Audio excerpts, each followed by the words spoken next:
Good evening, everyone, and welcome to week 9 of Go Healthy. I hope everyone has had a good Monday so far.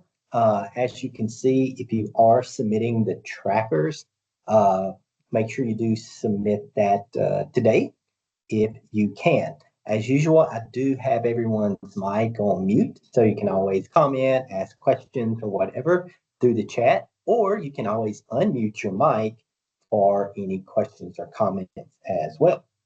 Uh, so we're going to go ahead and get started. What we'll do, like we do every single week, we're going to start off discussing the success that you had from last week's action steps. We will then get to the topic of the day, which is called motivation and momentum. We'll then get to a question and answer section kind of related to that My Health Goals and Motivators worksheet that I did email to you. We'll then assign the week's action steps. We'll introduce next week's topic and next week's tracker, and then I'll answer any questions that you may have. Okay. All right. So if you do remember last week, I had our system director, Leah Lansky, step in for me. So I really do appreciate that. And last week, she talked about how to manage your calories for social events and holidays. Of course, the previous week, we talked about how to manage your calories for weekends or when you dine out. Now, I'm not sure since last week if you had a social event, if you had a holiday celebration, but if you did you formulate a plan? If so, what plan did you formulate to manage those calories? You can even go back 2 weeks. Maybe you went out to eat or the weekend popped up and you found some strategies or applied some strategies to manage calories. So you can kind of put it all together if you want to. It can be managing calories for social events, upcoming holidays, upcoming social events, when you went out to eat. Anybody want to mention any strategies that you utilized?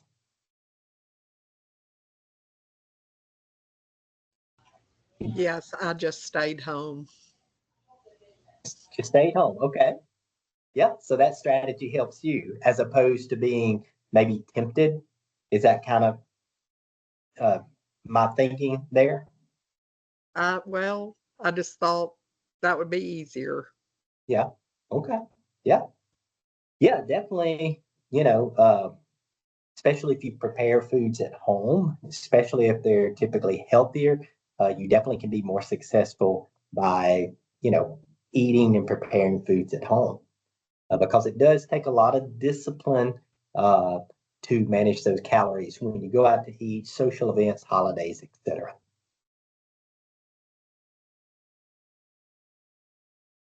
Okay, we got a chat, I think, from Jim here. We are doing the traveling instead of having all the extra food here. Okay. So I'm assuming when you said extra food here, I'm assuming that's in the office. Uh,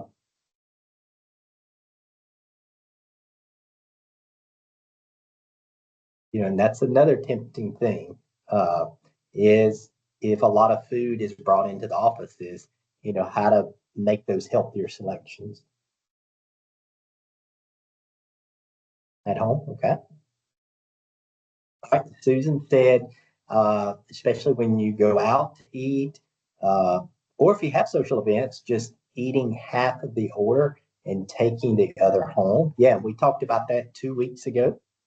I said the best strategy is to go ahead and get that to go plate or that to go box prior to even getting your meal. So when you do get that meal, you can go ahead and portion it out, put it aside instead of having it just the opposite. Yep. Anyone else? Any strategies you use to manage calories, going out to eat, social events, if you had any? Maybe you're planning for upcoming holidays. I know Thanksgiving is around the corner. I don't know if Halloween is quite a holiday. A lot of candy. Anyone else with any comments or questions related to this topic? One thing I do like on Thanksgiving, because there's so many carbs in that meal, I Mhm. try to pick just the 3 carbs that I want the most and Yeah. eat a small amount of them, because, like, I can have rolls or corn on the cob any time of the year, but I Hmm. don't get dressing or sweet potato casserole, so I try to just pick the ones I want the most and eat a smaller amount. I think that's beautiful. Thanks, Pam, for sharing that. Yeah. So as you know, especially if you're from the South, like I am, and probably most of you, yeah, you have those really high calorie uh, foods, especially those really high calorie carbs like the dressings, the sweet potato pies, the casseroles, all of that. So that's a good strategy. Maybe just pick out the ones you normally don't have on a regular basis, but control the portion uh, there. And that's where, if you get a smaller portion of those, you can fill up your plate with more veggies, pure veggies, to give you some good fullness there. Yeah, good strategy. Thank you. Anyone else with any wants to share anything?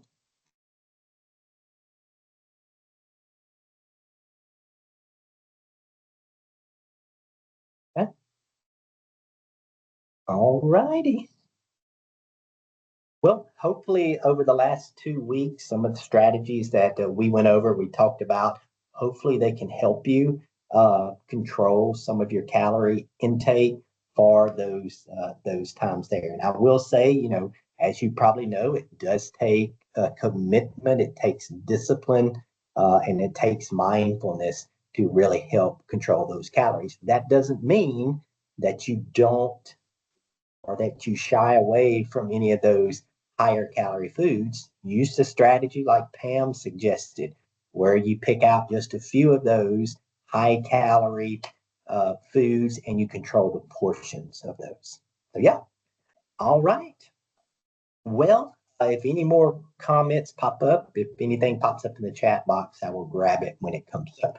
So that'll take us to the topic of the day, which is called motivation and momentum. Of course, anytime that you change behaviors or you're wanting to change behaviors, it does require motivation and momentum. It does require motivation and momentum. Now, motivation, probably know, is the reason or the reasons that we do something or the why. So, motivation is the why. If you act on this motivation, that's where you start to create that momentum. All right. Now, what is momentum? That is action or movement to progress toward a goal. All right. Now, continuous momentum can help you build a routine, which can turn a behavior into a habit. Okay. So let's look at some steps on how to create and to sustain that momentum. So, again, motivation is the why, momentum really is the how, that action or movement toward that goal. So, how do we create and sustain that momentum? And I think there's 4 things we basically like to look at. Number one is to have multiple motivators. Have more than one motivator. So the why, as you know, motivation or a motivator is very fleeting. You know, it can go away really quickly. That's why I like to have really a short term motivator and I like to have a long term motivator. So I think that can help you create and sustain that movement or that momentum toward your goal.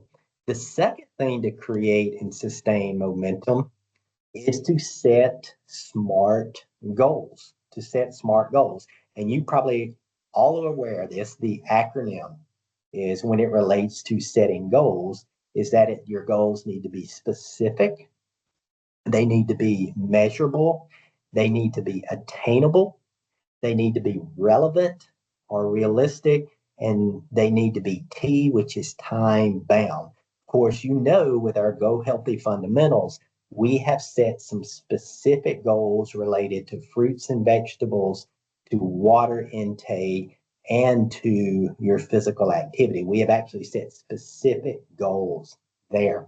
Now, just to kind of give you maybe an example related to one of your fundamentals as far as applying that SMART acronym, you can look at like vegetables, like vegetables. Just a general goal would be I will eat more vegetables. That's a general goal. I will eat more vegetables. But we need to make that goal of eating more vegetables SMART. So what you can think of it is, say, the S in relation to eating more vegetables. You want it to be specific. So you can set that specific goal of I will eat 3 servings of vegetables per day. So you made that general goal of eating more vegetables specific by setting 3 servings per day of vegetables. Well, you want to make it measurable.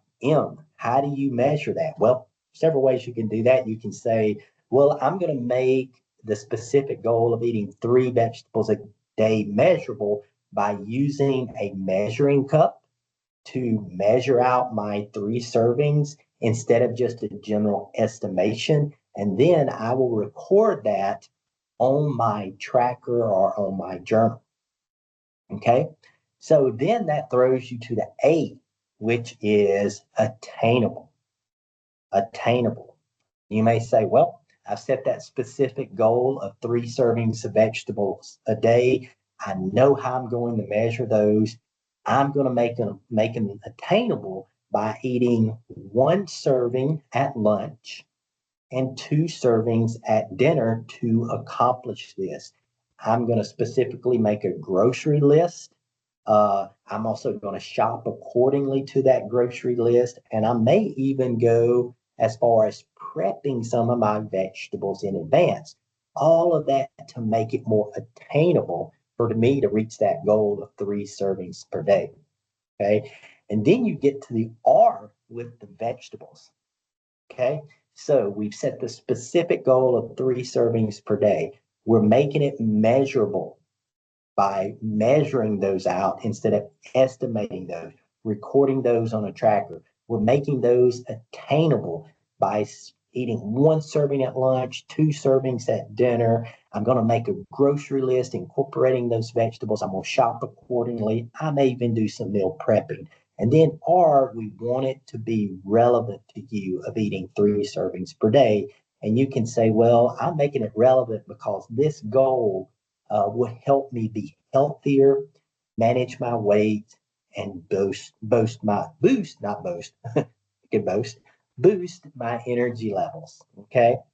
And then that last part of the acronym is time bound. And you say, I will commit,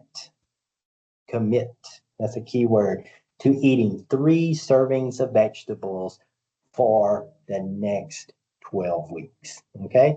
So again, you've taken that general goal of vegetables and you've made it SMART. You can do the same thing for your other fundamentals. You can do the same thing if you're 30 to 60 minutes of physical activity. You can apply that. You can do that to your 64 ounces of water a day and apply that.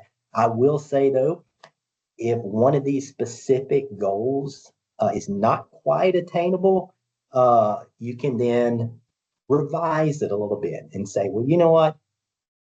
64 ounces of water per day is just not working for me. I'm going to make it to 48 or whatever. Okay. And then you can apply that SMART goal. So to create and to sustain that momentum, have multiple motivators, set SMART goals.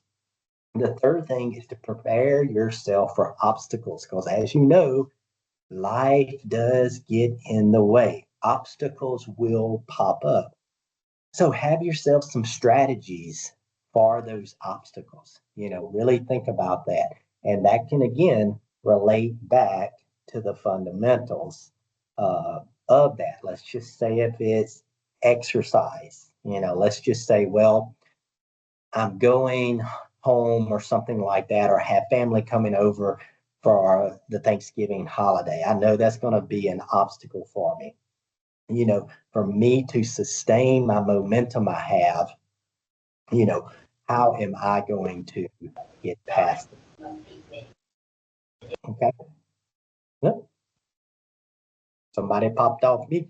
Again, prepare for those obstacles. Look ahead and make yourself a plan. And then lastly, to create and to sustain momentum is to have a support system or an accountability partner. I think that can definitely help you with that momentum. So before we get to a question related to that worksheet I talked about or I sent you, does anybody have any comments or questions on creating, sustaining momentum?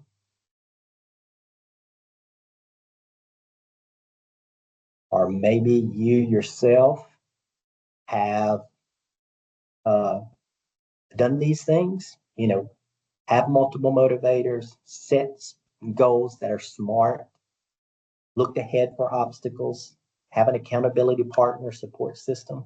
Any comments on that?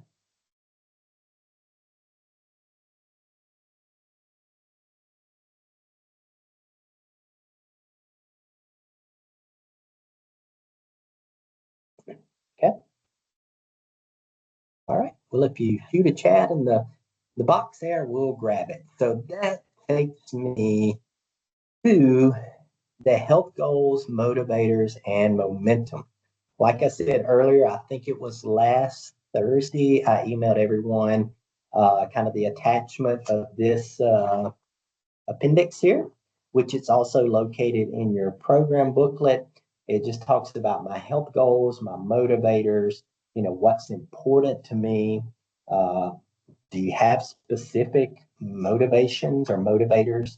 So if anyone feels comfortable in sharing maybe what is motivating you, uh, I can definitely open up the floor for you. So you can send a chat or you can unmute yourself. So do you have a specific motivator or motivators that you'd like to share?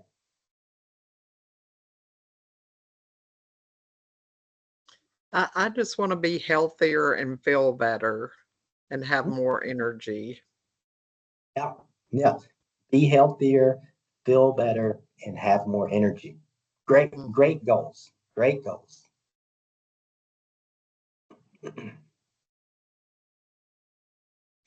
Well, and I'm like that too. It'd be great to lose some weight, but the other thing is just to, you know, try to remain healthy as you can. Yeah. Yeah. Yeah. Thank you, Michael. Yeah. To maintain our health. Yeah.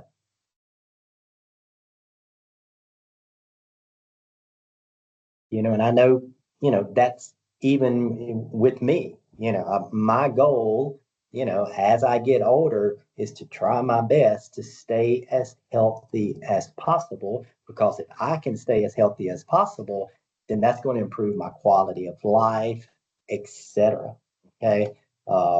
It's going to help, pretty much when I look at my family history, I have a family history of heart disease with my dad, my mother, my brother.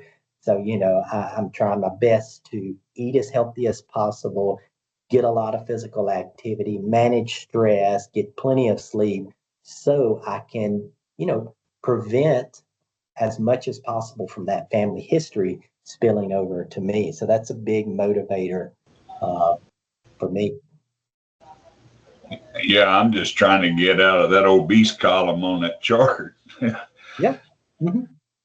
Yeah, yeah, thanks, Jim. Yeah, managing your weight. Yeah, that you're wanting to either lose weight or you want to maintain it. For some people, it's even gaining weight. But yeah, weight management is definitely a motivator. Yeah, thank you.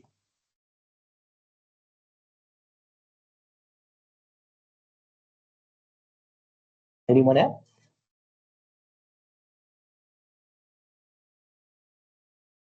Yeah. So yeah, thank you, Ted. Ted said none of the men in his family had made it past 72. Hmm. Yeah. So you have a family history of there. Yeah. So that's where it rolls back to talking about health. And I've had a lot of people in the past also talk about, wanting to take less medication or avoid taking more medication. Um, so yeah.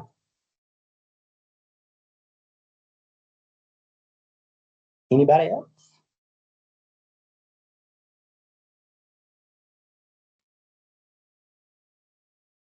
Maybe what is motivating you?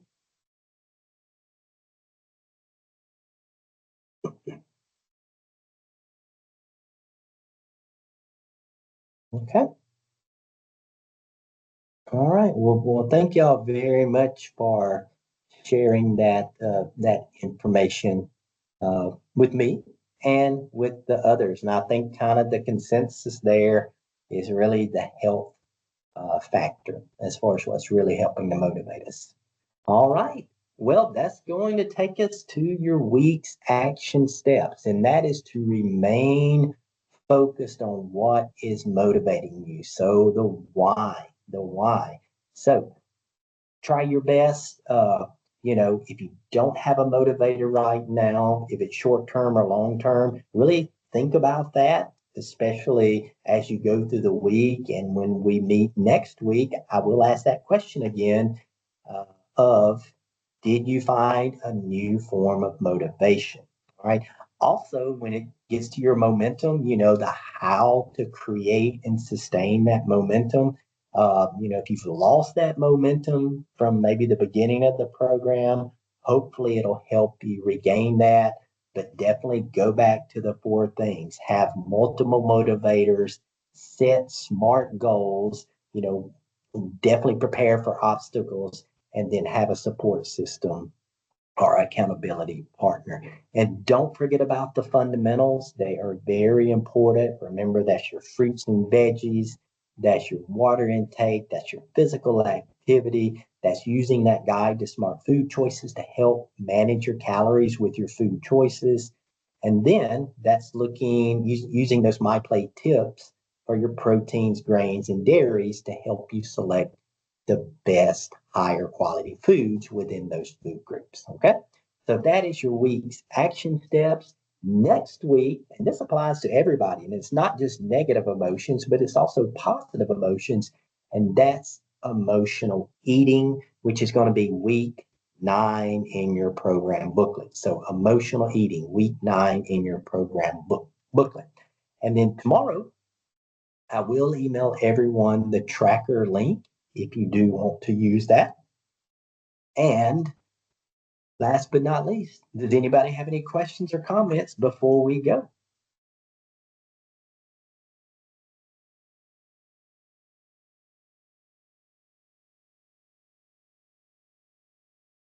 Okay.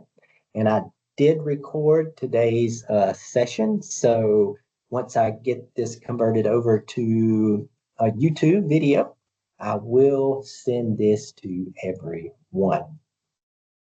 Well, if you do have any questions or comments beyond today, you definitely know you can always reach out to me over phone or you can shoot me an email.